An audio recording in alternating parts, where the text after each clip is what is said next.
The television studio lights blazed hot as Jasmine Crockett adjusted her navy blazer, checking her notes one final time. At 33, the Texas congresswoman had faced tough crowds before, but tonight felt different. Across the room, Dershowitz sat with the confidence of a man who had spent decades demolishing opponents in courtrooms and television debates. At 85, the Harvard law professor emeritus carried himself with the arrogance of someone who believed age and credentials guaranteed victory.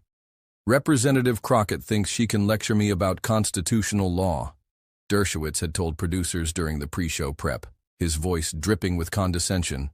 "I was teaching constitutional law when she was still in elementary school. This should be entertaining." But what happened next would wipe that smug expression off his face forever. The moderator's voice cut through the studio tension.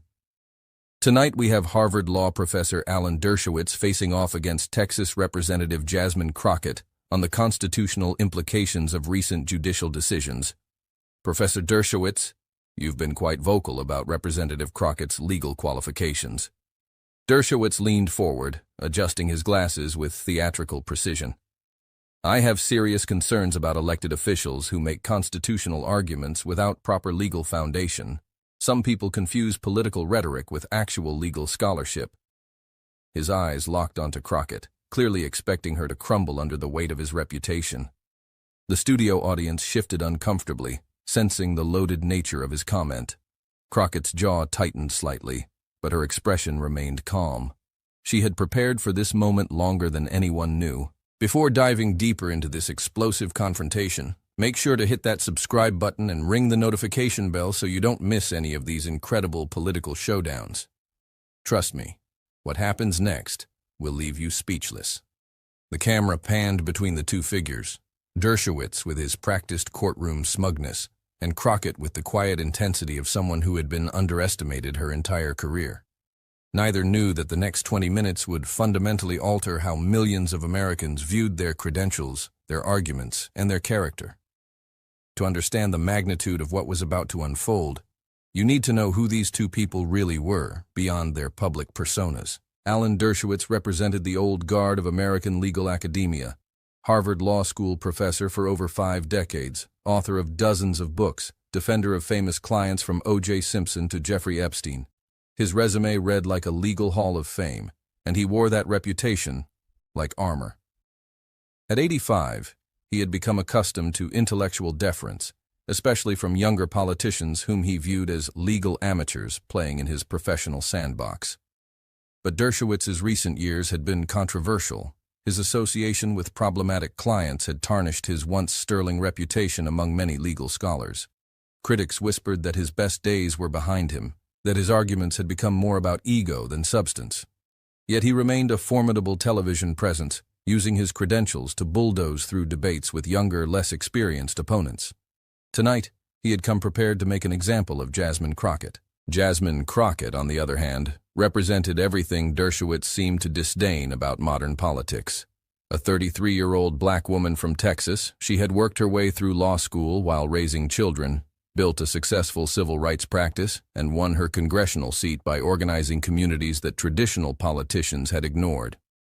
Her legal credentials were solid but not Ivy League. University of Houston Law School, not Harvard. Civil rights cases in Texas courts, not Supreme Court arguments. She had spent her career fighting for ordinary people, not celebrities and billionaires. What Dershowitz didn't know, what almost no one knew, was that Crockett had spent the past 6 months quietly preparing for exactly this kind of confrontation. She had studied not just constitutional law, but Dershowitz's own writings, his courtroom tactics, his television appearances going back decades. Her preparation had been methodical and comprehensive. Every weekend, she would spend hours in her home office, surrounded by law books, legal journals, and printed transcripts of Dershowitz's past debates. She had created detailed files documenting his arguments, his rhetorical patterns, and most importantly, his contradictions. Her staff thought she was being obsessive.